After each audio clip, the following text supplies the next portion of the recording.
Bapak Uskup dan teman-teman romo yang dikasih Tuhan, saya melihat ke depan itu Romo Adi. perutnya Romo Adi itu kelihatan. Bapak Uskup dan teman-teman romo, saya merefleksikan selama 10 tahun menjadi imam dan memasuki tahun yang ke-11, saya merasakan bahwa seakan-akan pribadi saya sedang mengalami pembinaan dari Yesus melalui berbagai macam peristiwa, berbagai macam tugas, berbagai macam pribadi-pribadi yang dijumpai. Pada kesempatan minggu yang lalu saya menyepi sebentar, beberapa hari saya dibantu permenungan dari bahan buku yang Bapak Uskup berikan, Community of Hope, bagaimana kita mau menjadi murid-murid Kristus yang penuh dengan kehidupan dalam komunitas pengharapan. Saya merefleksikan menjadi imam itu harus memiliki sebuah integritas pribadi. Integritas pribadi itu tercermin dalam 4 karakter kehidupan imam yang perlu terus kita usahakan. Yang saya refleksikan sepanjang dan saya dapatkan sepanjang permenungan itu 4 karakter pribadi imam yang perlu terus diusahakan itu. Yang pertama adalah rendah hati. Rendah hati itu tidak sombong dan tidak merasa hebat dalam pelayanan. Saya merefleksikan dari bacaan pertama juga kisah tentang Raja Tirus. Bagaimana Raja Tirus itu orang yang sangat sombong, sangat merasa mampu segala-galanya dan punya kekuasaan, punya kekuatan, sehingga dia seakan-akan ingin menyamakan dirinya seperti Allah. Kesombongan bahwa dia bisa segala-galanya dan dia punya segala-galanya. Saya merefleksikan bahwa sikap rendah hati itu sebagai seorang imam itu merasa diri bahwa bukan dia yang hebat harusnya, tetapi di balik dia itu atau dia yang menjadi seperti sekarang ini itu adalah karena Allah yang memanggil dia, Allah yang memperkenalkan dia untuk melakukan karya-karya perutusan. Jadi semangat rendah hati itu ya memang harus kita perjuangkan. Yang kedua yang saya refleksikan, saya sekalian berbagi apa yang saya dapatkan dalam doktrin ini, doktrin kemarin minggu lalu. Yang kedua itu adalah sikap lepas bebas. Lepas bebas itu saya merefleksikan dari buku, dalam lepas dari berbagai macam ikatan dan kelekatan, bahkan mungkin juga pamrih, sikap-sikap pamrih dalam pelayanan. Maka di dalam bacaan Injil, saya terus bertanya kepada Yesus, kami ini telah meninggalkan segala sesuatu dan mengikuti Engkau. Jadi apakah yang kami peroleh? Seakan-akan Petrus ingin mengikuti Yesus pada pamrihnya, masih terikat dengan berbagai macam hal-hal yang menjadi prasyarat ketika saya mengikuti Yesus, ketika saya menjadi imam, saya harus begini, saya harus begitu dan sebagainya. Sikap lepas bebas yang harusnya dihayati. Maka Yesus mengatakan barang siapa yang telah meninggalkan saudara-saudari dan sebagainya itu akan menerima 100 kali lipat dan hidupnya kekal.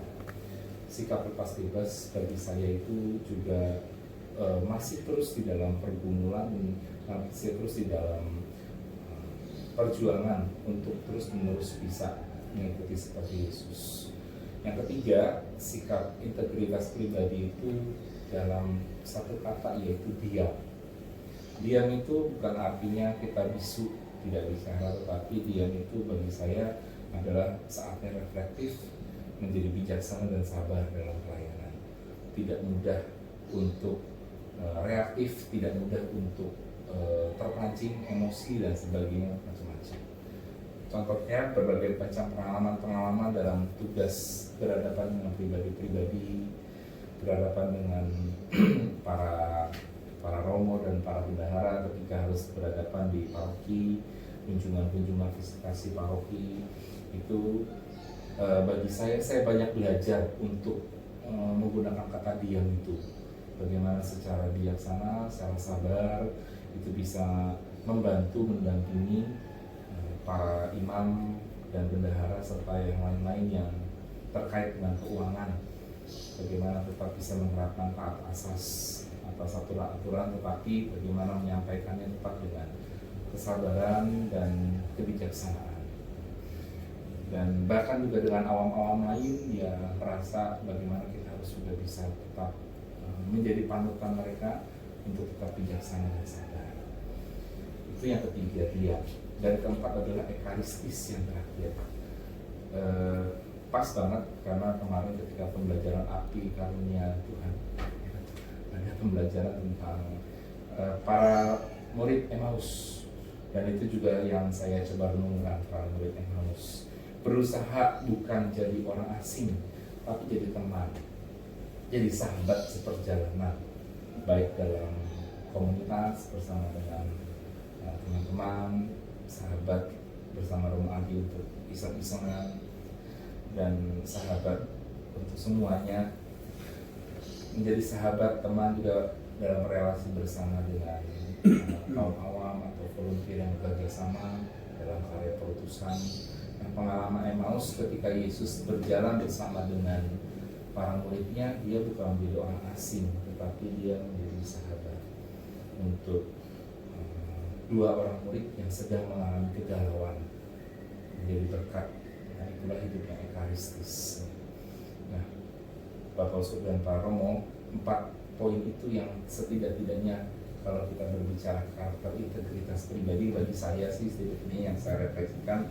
Imamat itu bukannya sekedar menjalankan tugas, lalu misa, lalu kemudian menjalankan keseharian, tetapi juga pribadi yang harus tercermin, pribadi yang harus diolah dan harus memiliki integritas yang cukup sebagai murid-murid Tuhan. Maka rendah hati, lepas bebas, diam, dan ekaristis, itulah yang bagi saya menjadi kekuatan saya untuk menghayati, memasuki tahun yang ke-11, memasuki perjalanan imamat yang masih terus panjang dan masih harus terus dihayati, dijalani dan diperjuangkan. Satu hal terakhir bagi saya yang menguatkan saya dari ayat kitab suci yang saya renungkan dari kesempatan merenung kemarin, ada 2 ayat kitab suci. Yang pertama adalah berdirilah teguh, jangan goyah, giatlah selalu dalam pekerjaan Tuhan, sebab dalam Tuhan jerih payahmu tidak sia-sia. Dari 1 Korintus 15 ayat 58. Dan dari ayat ini saya merasa bahwa mari kita sebagai imam tetap jangan goyah, tetap teguh, tetap bergiat dalam pekerjaan Tuhan, karena semua pekerjaan kita tidak sia-sia kalau kita jalani di dalam Tuhan dan bukan di dalam diri kita sendiri. Dan yang kedua, ayat yang sangat menguatkan saya adalah ia yang memulai pekerjaan yang baik akan menyempurnakannya sampai pada hari Yesus. Filipi 1 ayat 6. Saya yakin bahwa Yesus yang memanggil saya, Yesus yang menyempurnakan karya imamat saya sejak tahun pertama sampai tahun ke-10 ini, dan memasuki tahun 11 dan seterusnya, itu akan menyempurnakan sampai nanti pada hari Yesus. Demikian Bapak Uskup dan Bapak Romo yang boleh saya bagikan dari hasil perenungan saya, dan saya mau mohon juga supaya kita saling mendoakan saya juga, dan kita juga terus bersama-sama berjalan di dalam perjalanan persiaran imamat kita, supaya kita terus sampai pada hari Yesus nanti. Terima kasih para Romo, Bapak Uskup, boleh tinggal dan boleh mengalami kegembiraan dalam komunitas ini, dan semoga terus bisa menjadi berkat di dalam komunitas ini, dan semoga saya bisa menjadi pribadi-pribadi dan bisa menjadi orang yang penuh dengan kasih karunia Tuhan sampai pada hari. Tuhan memberkati kita dalam karya Yesus.